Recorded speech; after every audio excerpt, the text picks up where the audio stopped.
Hello students, so let's try to solve one more problem from JEST examination. So this is a problem from conservation principle. Actually, we have to understand the symmetry, and the potential is given as this potential is given, that is k x square plus y square, and this is just question number 9 from part A. So this is objective question. So V is given kx square plus y square, and the mass is interacting with this potential. Obviously, this is two-dimensional system. So we have to check whether out of these four options, which one is going to conserve for this particular system. So options are also given, and they are basically, first is given as y dot x plus x dot y. Second is given as y dot x minus x dot y, and third is given as y dot plus x dot, and the fourth one is also given y dot y plus also given x dot x. So we have to just check whether which one of the following are conserved quantity, constant of motion. So if they are conserved, then they can use as a constant of motion. So obviously we have to check each and every one. So we will start from first, second, and then obviously we will go for third and fourth. But obviously, let's try to see how we will proceed.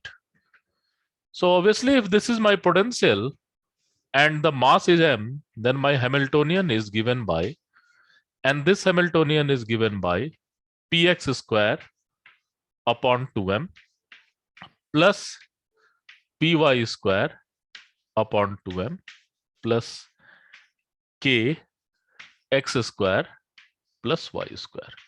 So this is our Hamiltonian, and from here we can also find that del h upon del px is equal to x dot is equal to px upon m, and similarly we can find del h upon del py is equal to y dot, and this value is py upon m. So this thing we know from our Hamiltonian. We can write this whole thing as a function of momentum and position. So let us assume this is my f1 function. So this f1 is given by y dot is nothing but py upon m, and x will be there, plus x dot is nothing but this is given as px upon m, and y is there. So let us try to check whether they are conserved or not. So obviously this is not an explicit function of time. So if it will commute with the Hamiltonian, then obviously it will conserve. So when we are going for commutation of Hamiltonian, and we are just, if I am talking about commutation in classical mechanics, that means I am talking about that Poisson bracket. So we have Poisson bracket F1 and H. So let's try to calculate this one. So here this will be del F1 upon del X plus del H upon del Px minus del F1 upon del Y, sorry, del F1 upon Px and del H del X. Similarly, we have to go for Y also. So what will be this value? This value is del F1 del Y del H del Py minus del F1 del Py into del H upon del Y. These are the thing, and now we have to calculate all these particular things. So let us calculate del F1 upon del X. So del F1 upon del X is equal to Py upon m del H upon del Px. So this is nothing Px upon m minus del F1 upon del Px. So this will be y upon m. Del h upon del x is nothing but 2kx. So this is the first part. Second part is again we are just going for the y thing. So let's try to go for y particular thing. So what will be this value? Del f1 upon del y. So del f1 upon del y is basically px upon m. Del h upon del py is equal to py upon m. And then we have minus sign. And here del f1 upon del p1. So del f1 upon del py is x upon m. And del h upon del y is all about 2ky. So these are the thing. So we can see this is not going to 0. This is not going to 0. So obviously f1 is not a conserved quantity. So if this is not going to 0, then f1 is not a conserved quantity. So f1 will be not conserved quantity. Let us go for f2. And I think this will be work because this negative sign will work on the both cases, and we will see what we can get here. So f2 is nothing. Again, we can write py upon m, and x will be there, minus px upon m, and y will be there. So there is negative sign. So this negative sign must be work there. So let's try to go for this. So again, we have to go for, and let's say this is f2. So I am just removing all this thing. So we have to write formula.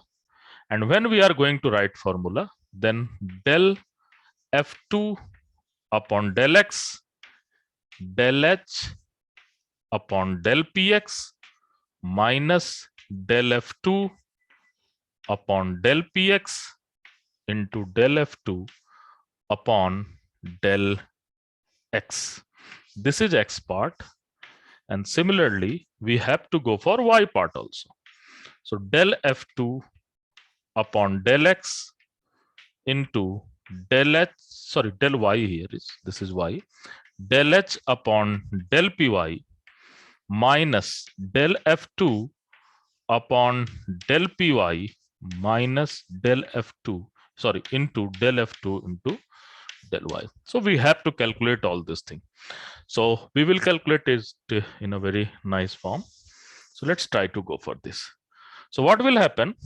Del f2 upon del x. So del f2 upon del x, this is py upon m into del h upon del px. This is px upon m. So this is very nice thing. Minus, we have to go for del f2 upon del px. So when we are going for del f2 upon del px, then this value is minus sign is there. So this value is minus y upon m. And then del h, sorry, this value is del f2 upon del px, yes. And there is del h upon del x. Del h upon del x. So what will happen del h upon del x? That will be 2kx. So this minus minus will plus 1. Okay. Let's go for y part. And again, there is h part. So there is h, not f2, there is h. So we have to just take care of this thing. So you can just change this value. Now, del f2 upon del y. So what will happen del f2 upon del y? So del f2 upon del y is minus px upon m,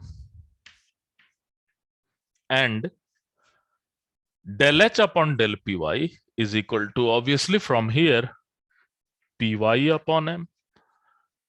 Minus sign we have to check again. That means del f2 upon del py. So this will be x upon m. And we have to go for del h upon del y. So that will be 2ky. and look at this role of this negative sign. What will going to happen? This term and this term is cancel out. This term, this is minus minus plus, so this term and this term is cancel out. So this value is 0. So what we can have? We can have this particular term is commuting with the Hamiltonian. That means df upon dt is equal to f2, and this is f2 and h, and this value is 0. So I can say f2 is constant of motion. Constant of motion. Obviously, and you have to just take care all this, how you are writing all these formulas and all this thing. So you can see this works very nicely. Whenever the conservation law is coming into picture, the role of Hamiltonian and the commutation with this Hamiltonian will be very important. And you can see how this all thing can be discussed. So earlier I have done little mistake in the formula. You have to just correct del h upon del x and del h upon del y, and you can easily calculate this thing. Thank you.